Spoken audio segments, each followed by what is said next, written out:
I think we're live here. Hi, guys. Hi, everyone. We are back.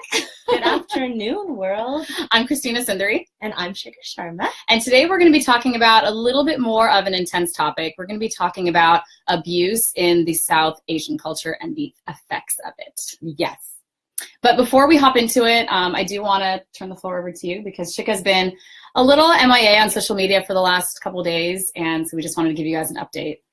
Yes, I have been completely on a social media hiatus for the last week. After last week's show, a few hours later, I got the call that nobody wants, and there was a loss in my family.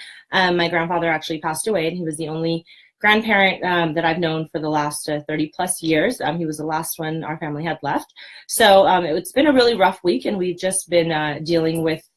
I've just been spending time with my family, and we had to get through the funeral, which was yesterday. So I'm back today, and but I just wanted to let you guys know why I've been missing. And I've barely even spoken to Christina, so she's been holding down the fort since I've been gone. Yeah, and it's weird because we talk like 10 times a day. At least. Yeah. So I've had like Shikha withdrawals for last week too. But I'm back. I gave her a big hug when I showed up this morning. And it's good to have you back. Thank you. So I guess that being said, let's hop into today's topic. And before we started, we did want to kind of just lay out for you guys a definition of what abuse actually is. So textbook definition of abuse is when a person is being treated with cruelty or violence on a regular basis. So that's kind of the super easy way to describe it. And abuse is, but not limited to, it can be physical, it can be mental, emotional, and it can also be verbal. So I know, especially in the South Asian community, there's this huge stigma around physical abuse. So if someone's being slapped or hit or punched, then, oh my gosh, it's a serious issue. That's the only time it's a serious issue. Right. But if it's verbal, emotional, or anything else, then it's almost like it's non-existent. Yeah. How many times have you guys heard, especially in the South Asian community, well, at least he's not hitting you. Mm-hmm. Make it work. At least you're not getting hit. Mm-hmm. And it's a sad thing to hear because that's not the only form of abuse there is. Like Christina mentioned, primarily being verbal, emotional, mental, and physical. And they have so many subcategories. We were talking about this earlier. Mm-hmm. There's financial abuse limited to that comes into that category. There's sexual abuse. By the way, I forgot to mention this. April is actually Sexual Harassment Awareness Month. Yes. So for those of you who have gone through something or know someone who's gone through something, just reach out, give them a hug, be aware. If you need to step in for some reason to help somebody, this might be the time. We will link hotline numbers at the end of this video. We will tag them in our video, so you guys know where to reach out if you need that. Mm-hmm. There's also a march on Sunday or Saturday? Saturday. Yeah. Yes. The walk against rape in the city. Yes. And you guys are going to be there? I think so. Yeah. Yeah. We're planning to be there. We're intending on it. I'm not able to confirm that yet, but we're hoping to be there this weekend to participate. So for those of you who are local to the Bay Area and would like to attend, that's one way to do it. Yeah, and if you guys have questions, then let us know because it's something that we've been following pretty closely. And it's an issue that is prominent not just in the South Asian community, but for men, for women, kind of everywhere. And the only way to really drive awareness is to participate in events like this. And so this is very important to us. So yeah, if you guys have any questions, then feel free to let us know. Yes. Just to give you guys a little bit of an idea, there are 20 people, right? Is it 20 people? 20 people who call in every minute, I believe is what it is. Mm-hmm. And that's 1 in 3 women and 1 in 4 men. Mm-hmm. That equates to about 10 million phone calls a year on violence that are made for domestic violence hotlines. Yeah. And that's a really high number, you guys. Those are really, really startling statistics. Yeah, those are numbers from people who are being abused by an intimate partner or just somebody very close to them. It doesn't mean it's an outsider who's come in and done something. It could be your spouse, it could be your sibling, it could be your best friend, it could be anyone you're in a relationship with. So they're startling numbers, and unfortunately, only 34% of those people who are injured in this abuse actually call for medical attention. Only 34%. And I think it really relates back to the stigma of if I am enduring this abuse and if I say something about it out loud, it becomes even more real. And now the judgment begins and I can't deal with the judgment. because maybe it's my fault. Maybe that's the response that I'm going to get, right? That, well, what are you doing? Did you do anything to cause it? You know, how many of you have had that question come to you when something bad happens? Well, it's never two-sided. What did you do? There's no excuse for any abuse. I don't believe there's a two-sided thing here. Nobody deserves to be hit or deserves to be mentally abused or told that they're not good enough or they don't deserve something. So we want to talk about it because those are really high numbers of people being abused and very low numbers of people who are being helped. And I think one of the scariest parts of abuse too is it happens in ways that you might not even really notice it. Right. And it might be something as small as, you know, you're getting ready to go out for a party and you're wearing maybe some shorts and your partner might say, I don't feel comfortable if you wear those shorts. Can you please change them and wear something else? Yeah. It might seem harmless at the time, right? Like, oh, if he's uncomfortable with that, I mean, sure, why not? I don't care. You know, like I'll happily go put on being jeans. Accommodating, right? Yeah. So it's not a huge deal, but it's almost like that's kind of where it starts. And I'm not saying if your partner is uncomfortable with you wearing a certain article of clothing, like, oh my God, he's abusing me. You have to remember, like it's not regular. That was the first part of the definition is cruelty towards you on a regular basis. Yes. So it's not the one-off, please don't wear that low-cut top, or those shorts don't look right, they're a little too short and they make me uncomfortable. That's not what we're talking about. We're talking about the control that comes with it. Yes. The person who keeps telling you that it starts from, I don't like you wearing this, to you cannot wear this, to I forbid you from buying this. Quills just said, yes, verbal abuse starts small. Yes. It absolutely does. And that's what we were talking about this earlier, that sometimes if, like as a strong person, like as a strong woman or as a strong man, it's almost like embarrassing to say I was in an abusive relationship, because then it's like, how could I have let this happen to me? But the thing about that is that it can happen to literally anybody. Yeah. Everyone's a candidate for some form of abuse. Even if you are the strongest person out there, it happens in ways that you never, ever would have even seen it coming. Think about the celebrities who go through it. Do you remember the Chris Brown and Rihanna case? Oh, absolutely. Yeah. She's like half, I think, every woman that I knew at that time, she was like their idol. Like she was amazing. Her music was popping. It was just, Rihanna was just killing it. She was there. She made it, right? Yeah. And then all of a sudden you come back and you hear a story about her with Chris Brown and you're like, what? She let someone do that to her? Yeah. And then she went back to him? Yeah. You know, I mean, there was and of course we're standing on the sidelines. We don't really know what's going on the inside. But the point is that information came out and she admitted to something being done, but nobody would think that she'd be touchable, right? Yeah. Like she's a huge star. She has a ton of money. She must have security, but something apparently either made her weak or there was a weak portion of her. And that's not wrong, you guys. All of us have a soft spot. All of us, there's always something in somebody that can be manipulated, you know, and that's what I think. I call them predators. I think that's what these predators go after. They find your weak spot, or maybe they just know it because they're already close to you. Yeah. And what I've noticed a lot in abusive relationships is that it's always, the prey is always someone with a good heart. It's always someone with those certain characteristics. Maybe someone who's really empathetic, or they're very understanding and they're very sweet. I think empathetic is a really, really good way to put it. Yes, because those are the types of people that are going to accept people for who they are. Yeah. And so people that are abusers, if you think about them from their characteristics point of view, they're selfish. They need to have their egos constantly being ruffled.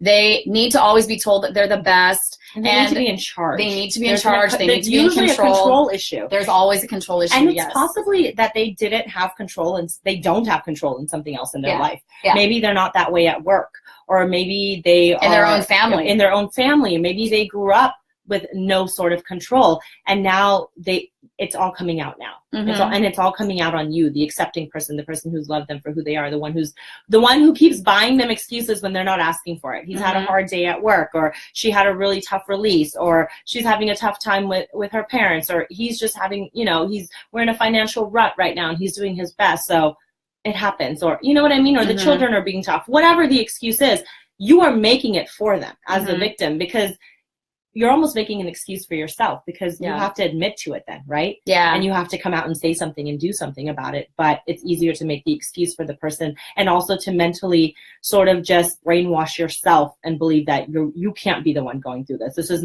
this is on TV. This is what you hear about on TV. Or these are the movies you watch. This is not real life. This is not something I can endure. And I think it gets a lot more tricky, especially when you're married to the person, because especially in marriage, you know, where it's between two people, you're not going to share a lot of your personal problems with your family, and you're certainly not going to share it with your friends, because what happens in your marriage stays in your marriage. So if you're being abused in your marriage, like if your husband was, or wife is, you know, like maybe saying things to you, or they're yelling at you and making you feel a certain way, you're not going to want to share that with people, just because you don't want people to think the worst, and you don't want other people to think the worst of your partner. Yeah, you don't want to be judged. You don't want, and especially in the South Asian community too, where, you know, people are most likely going to talk, especially if they hear that anything is potentially wrong in your marriage. You absolutely are going to be tight-lipped about it. Mm-hmm. But the more tight-lipped you are, the higher your chances are of continuing to sink even lower and lower into more abuse. Right. And that is, to me, like, that's like the scariest part of all of it, is the longer you stay in relationships like that,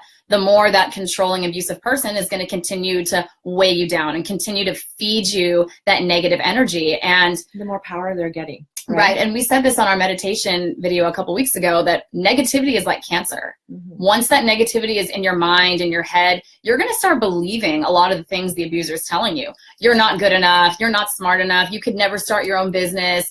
You're not pretty enough. That makeup doesn't make you look good. The more you keep hearing those things, you might think, okay, well, that's absolutely not true about me. But the more you keep hearing it, it's amazing how your mindset's going to change. Well, you start debating. You're like, you start questioning yourself. You start questioning yourself, because this person is, we're just taking the example of a spouse, because it's gonna come up eventually, mm-hmm. right? Or a lot, like they said, the stats are through intimate partners. Your spouse tells you, this is not a good idea to start this, or you have way too much makeup on. Who are you trying to impress? Mm-hmm. Or you really shouldn't go into that line of business, because who's going to take your fashion advice, or who's going to take your makeup advice, or those type of things. And you're like, but people do come to me one-off. They do ask mm-hmm. me how I do my hair, or where I got that article of clothing from. And people, they do appreciate me, but your spouse is there telling you that, no, like, you're not good enough for that. Mm-hmm. You can't do that. This is not going to be a thing you should pursue. Yeah. And what ends up happening is, if you get into something like that and you do make it, they start losing their control. Mm-hmm. Right? Yeah. So, and you know, one way that this happens, that I think a lot of us, how many of you, when you were younger, gone into relationships, when you were dating boys and girls or whatever, and all of a sudden you started losing all your friends?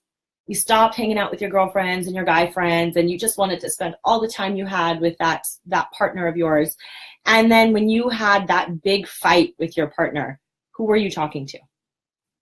You didn't have anyone left to talk to. You didn't have anyone left to talk to in the way you maybe would have spoken to them before, because you gave up on those relationships. And at the same time, that abuser isolated you, so that your support group that used to be there all the time is no longer there. One by one, your brother is not a good person. I don't like your best friend and how she said that to me. I don't like your sister because she's too involved in our relationship. I don't like this group of friends because your ex-boyfriend hangs out there. I don't like your cousins there. Mm-hmm. They're too involved in your life. They're going to find an excuse with everybody that's close to you. And then your parents. They're going to attack your parents. Like, oh, your mom is like this. Your dad, you know, said this to me and it made me feel really offended. They're going to look for every little excuse about everybody, even if they're the best people ever. They're going to find something to keep you away from them so that they maintain full control over you. Yep. And you know, that's what they do. So like Christina said, they isolate you. Now you don't have your circle left. Now you don't have anyone to go to. Now if you are going through something with that partner and you're starting to have that doubt and that fear that this is kind of getting bad, mm-hmm. you can't tell anyone because you've kind of given up on everyone. And you think you can't tell anyone. But I bet you if you make a phone call, or if you call your best friend, or if you call your mom, or if you call your sibling, they are going to listen and they are going to help. But you may think they won't because you've been isolated now. And that's all a control issue. It's all about getting you alone and getting you to be completely dependent on just that one person. So you have nowhere else to go. Nicole said control drives a lot of abusers. Also, I've noticed that even if a family member knows about the abuse, they will stay out of it. Right. That's very true. A lot of the times, and I think especially in cultures like the Latin culture and the Indian culture, you don't want to have anything to do with other people's relationships because you don't want to be responsible. Right. What if you break them up? Yeah. Then everyone's going to be looking at you like, well, you opened your mouth. You're the one who brought it up. So you're obviously the reason why they're not together anymore. Right. And the thing is, nobody is saying that, well, thank God I broke them up, because what if she could have been injured worse? Exactly. And not just physically. And that's what we keep trying to say. We're not saying the ones who go through physical torture is not, it's not bad. Mm-hmm. We're just saying don't discount the mental, emotional, and the verbal as well. Mm-hmm. I know somebody who's gone through all sorts of abuse, and I'm not going to tell you who this person is, but what they said to me was, I would take a blow any day before mental abuse.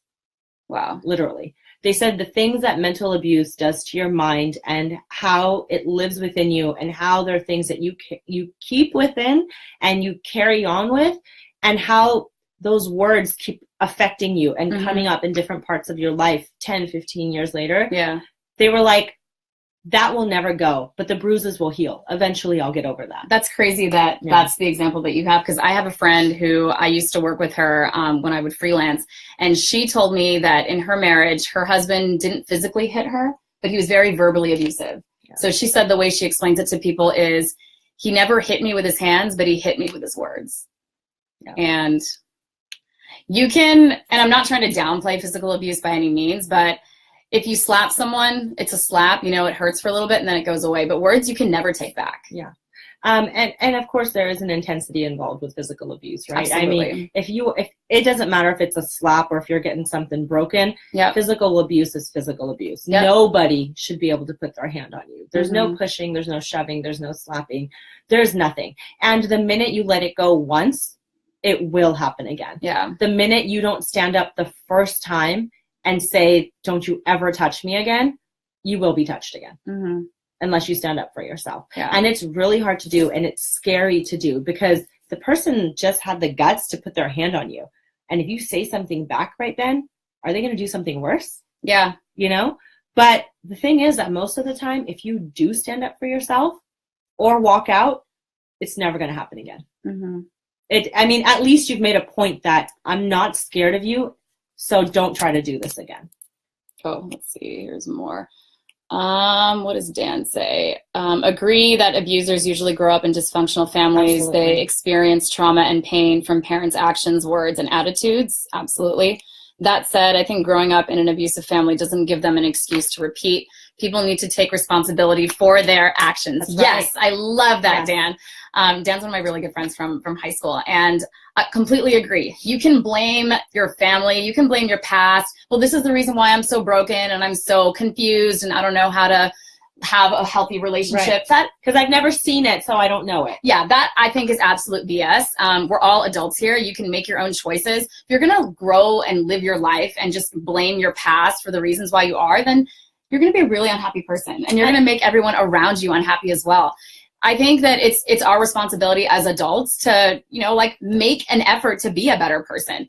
Lovebetter. We didn't even talk about our shirts. We didn't talk about our Lovebetter shirt. Yeah. So this is a real movement. This is a movement. Yes. So when we were in New York for Fashion Week, yes. we got invited to this event, and it was hosted probably by one of the best events we went to, by the way. It was the first night we were there. It was hosted by onelove.org, and what they basically stand for is they explain to everyone that how to be a better partner. So when we went, it was around the time of Valentine's Day, and so they had all this really cute, Valentine's Day memorabilia. They had these balloons that said, are you really going to wear that? And ew, you're ugly, or you were cuter when you were hotter, and stuff like that. But it was all messages around, just being a better partner. So it was saying that for Valentine's Day, instead of buying your significant other flowers or candy, to just be better to them, but both men and women. Yeah. So yeah, I just thought that was really, it was really nice. Beautiful message. They were all these and there was everything. It was from the candy to the flowers to the chocolates to the wine bottles that were there had messages like this on them. They were all these twisted messages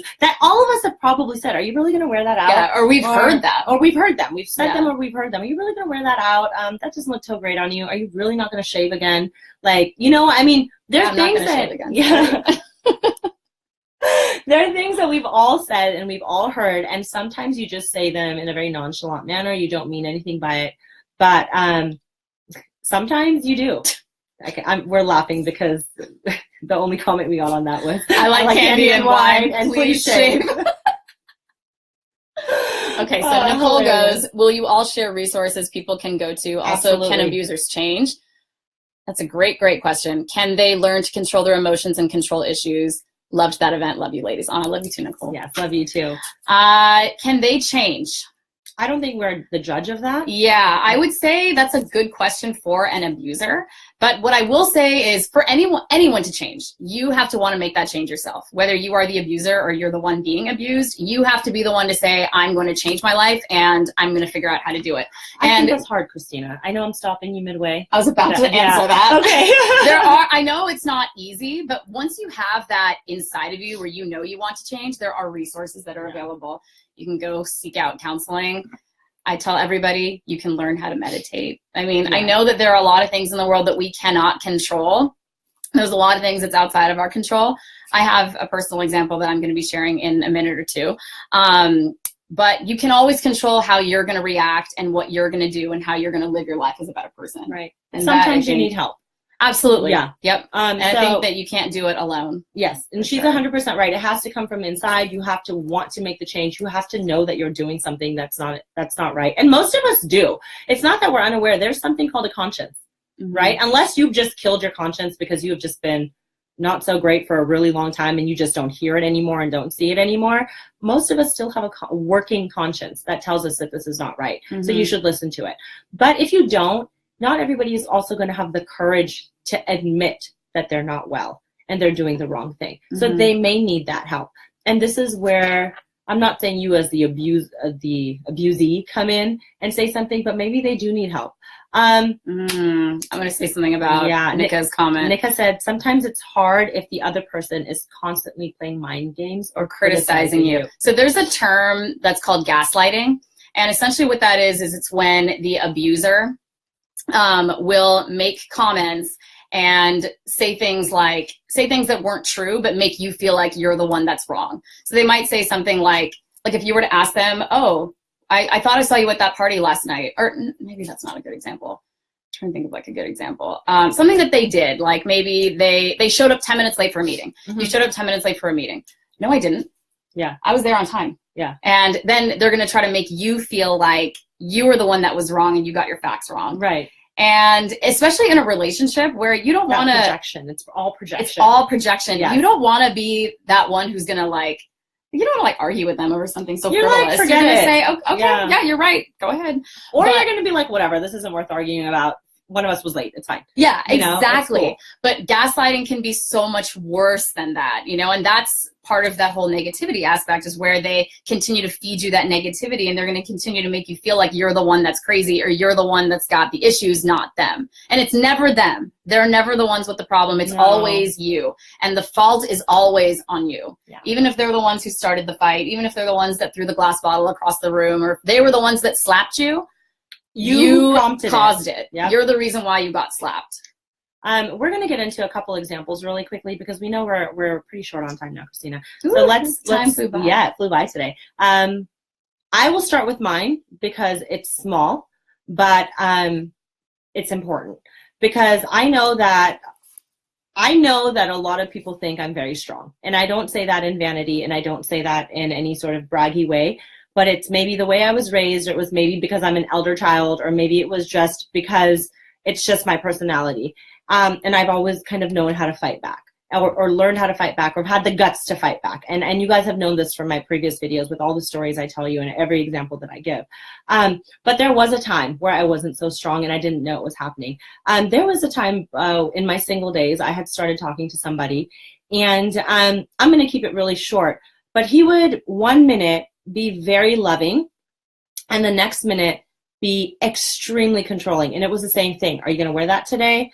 Or I don't like this person. Why do you still hang out with them? Or things like that. And it would happen. A lot of it was just over the phone. And I didn't think much of it because I'd be like, whatever, who cares? Like, it's not bothering me. It's not bothering me. And that was the thing. Because it wasn't a big issue, I just felt like, no big deal. Don't wear that top. No big deal. This person doesn't matter to me anyways. I won't talk to them type of thing. Right. But it was just leading up to this this point where I realized it wasn't working out.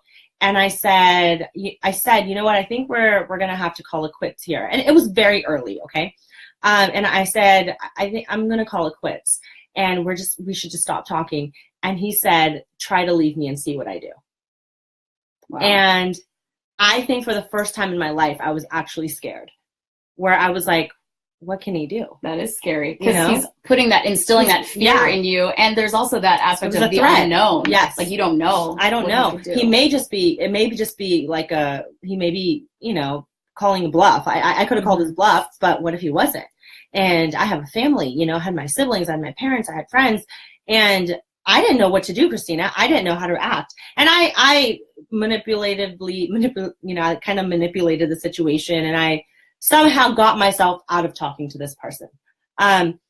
But I remember months after we stopped talking, he called me once. It was from a number I didn't recognize, and it was late at night. I didn't know who it was. I picked up the phone, and he says, "You didn't think I forgot you already, did you?" And I cannot tell you guys that same fear I had felt the day he said to me, "Try to leave me and see what happens," came right back when he said, "You didn't think I forgot you already." I felt like I was in a TV show or a movie. Wow. Like I couldn't believe I felt that way, because I've never stuck around where I've not been happy. I've never dealt with anyone's nonsense in any relationship. I mean, yeah, we all have things that we deal with. I'm not saying that one bad thing happens and I'm out, but I don't deal with things like that. Mm-hmm. And I'm quick to confront those things, right? And just call them out. So when that happened, it was the first time I felt weak. And I felt like, oh my God, if I was targeted and I didn't even know. And, luckily I got out of it and it didn't turn into something severe, but it was such an eye-opening situation for me. Like, take a step back and be a little more mindful when people say certain things to you. Sometimes it's not all jokes, because what if it did get into something terrible? Yeah. Right. Mm-hmm. I'm going to let you give your example, because I think it's very intense, and it's probably something a lot of you may relate to. So yeah, listen up. I was really nervous about sharing it because not that many people know about it. In fact, Shikha just found out about it about 5 minutes before we decided to go live. I knew it was going to happen because I got a snap at 2 a.m. So I was like, I'm pretty sure I'm going to talk about this tomorrow. So as a lot of you guys know, I used to be married, not married anymore, thankfully. And so she's single. Signal. The signal is that she's single. Yeah, know it. I'm nothing to do. And I know. So I got married twice. We did 2 ceremonies because I'm Catholic and he was Hindu. So about a week before the Hindu wedding, we were having this conversation about who hasn't had previous boyfriends, okay? So it's about a previous boyfriend. Yeah, it's about people we dated before we decided on the one we were going to keep. Yeah. So he had some questions about it, and I answered those questions honestly because I felt like, I'm going to be marrying this person on Friday, and, I just want to be as honest as I can. And if he really wants to know, then I'll go ahead and tell you. And you weren't ashamed. And I wasn't ashamed of it either. Yeah. So I shared the information with him, and he struggled with alcohol, and he truly had an alcohol problem, addiction, right? And that night, he ended up relapsing for the first time in 10 months. He hadn't drank in 10 months, and then he relapsed that night. And the next day, we were living together at the time, and the next day I had to go back to my parents' house to start preparations and all that. So before I left, I said to him, are we good? And he said, yeah, we're good. So then I leave, and literally all hell breaks loose. He drank for days after that. After my Mendi, which was 2 days before the wedding, I didn't speak to him all day because my hands were busy. And then I called him maybe around 1 o'clock after everything had dried up, and he was completely wasted. He was with his family. And at that moment, I felt like, oh my God, what am I doing? I'm really going to marry this person in 2 days. But I didn't talk to him the next day. And then at the very end of the day, he called me and he said, I can't believe, my family would be like this to me. And he didn't say a word about how he had ruined my day and ruined my Mendi. I'm literally in bed, like with, like Mendi all over my arms, like crying, So anyways, that conversation happened. And I remember that Friday, the night before my wedding, I told my bridesmaids, I said, I don't know if I feel comfortable marrying this person given all the stuff that's happened to us in the last 4 days. And they said, well, why don't we go talk to him? Or you go talk to him, we'll go with you, we'll support you and all that stuff. So we go to his house and, he's not there, but his friend said that he was at this bar. So we all go to the bar. I'm outside. He's there with like his 18-year-old nephew and his family, and they're all drinking, of course. And this is like fresh out of a Bollywood movie. Like, it's like my crew, his crew, like there's so much yelling. And the whole time I'm like, am I really getting married tomorrow? This is absolutely insane. But, and I was telling Shikha this, like, I was already technically married to him at the time. I had family coming in from like the East Coast, like people that hadn't even seen me since I was a baby. So at that point, like what choice did I have but to continue with this? So that morning of my wedding, it's maybe like 7 o'clock, he ended up staying with me at the Marriott, and I took him back home. I talked to his parents. I said, you know, everything's fine. You know, we're fine. We're going to do this whole ceremony today and it's all going to be gravy. And I drive back to the hotel. My mom was actually waiting for me outside. And I guess my bridesmaids had told her some excuse that like I was at home or, you know, I was getting something. And she is the first person to greet me. And she's like, where were you? And I was like, oh, I had to go pick up something. And you didn't tell her the truth. I did not tell her the truth. I like did not have the heart to tell anybody the truth. I mean, obviously like my girls were all there and they all saw and experienced everything that I had experienced, but I did not have the heart to tell my mom. I did not have the heart to tell my dad. But now looking back on it, I wonder if I had told my mom that day, things be different? Would things be different? Would she have said, don't do this? It's okay. Would someone have said to me, it's okay? Because at that point, no one had said anything. I wish I knew her. I told her she that. was telling me I this. wish I knew you. Yeah. Because I'm anyways the friend who's always giving advice that no parent is okay with. Yeah. But anyway, long story short, I guess the message that I want to deliver, just kind of now that you guys know what I went through, is reach out to someone. It's not always easy to, you know, reach out to someone and tell them what you're going through because, of course, it's embarrassing. Yeah, it's embarrassing. You don't want to tell people that you're having issues and that you're getting abused, first of all. Like, who wants to admit to anyone that you're getting abused? But you can't do it alone. You need support. You need your friends. You need your family. That's probably when you need them the most. Absolutely. And it's the time you speak up, you guys. It's the time that the relationships you've built, the good times that you've had with your siblings and friends and family members, it's the time you finally say, I need help. We can't tell you enough how big of a deal this really is. I can probably come up with many more stories. Christina has many more. We decided to keep it to one example each because we know all of you who are watching probably have gone through something or know someone who's gone through something or is going through something. And our only request from this video is to please stand up and make a phone call or be there for that person because maybe that person doesn't have the guts to do it, or maybe they need that extra push, and your phone call or your shoulder to lean on or your conversation could be that for them. Yeah. So please, always, but especially this month, go out there and be there for a friend, or take care of yourself. If you're going through something, recognize it, think through it, and step up. Yeah. It's time to step up. Yes. And some questions that you can maybe ask yourself if you think you might be in an abusive relationship, or maybe if you know someone who might potentially be in an abusive relationship. We were reading these questions earlier. Does your partner threaten to harm you, your children, your family, or your pets? Do they tell you that you're worthless and that no one will ever love you? Do they try to isolate you? Do they try to control your behavior? Do they try to monitor where you are and what you're doing? Do they tell you that you're crazy? Do they try to insult you in public? Do they stalk you? Do they always blame you for everything that might be going wrong? Those are all very legitimate questions that you should either be asking yourself if you think you're in an abusive relationship, or you should be sharing this with a friend who you think might be in an abusive relationship. And one thing that I will say, because I did this many times in my marriage, is if you have to Google it, am I being abused? Do it. You know the answer. Yeah, that's right. You know the answer to that. You know the answer to that. Yes. And I didn't understand that until I was gone. I read a quote the other day just on that said, if you're looking for a reason to leave, that's enough. Yeah. Yeah, that's what it was. And I think that applies to all aspects of our life, but we're going to apply it on this one.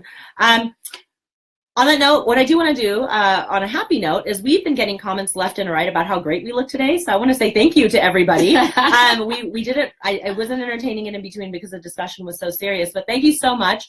Christina and I are promoting our Lovebetter t-shirts. Denim on denim is always in. And just for those of you who don't know, blue is actually a very cooling, calming color. And it is known to be the color of trust and warmth. So we want you all to to feel good when you watch us and when you look at us, and we like wearing it. So. When we were doing our eye makeup today, we were both like, God, this blue is amazing. This is amazing. We were so happy with it. In any case, we are going to be in LA next week. We have so many things coming. We are also going to be hosting a meetup. Those details are coming up soon. So for those of you who are going to be in LA. She's like, I'm wearing blue to my next date. Yes, please do. You can use this too. It's in the Jack palette. Yes. To take this for her. Oh, are we shooting at your house? Oh, she's so silly. I can't keep my mouth shut for 2 seconds. No, but you know what? Let's do it. Okay. We have a surprise show coming for you guys tomorrow. We got so much love and so much viewing on our colorism episode.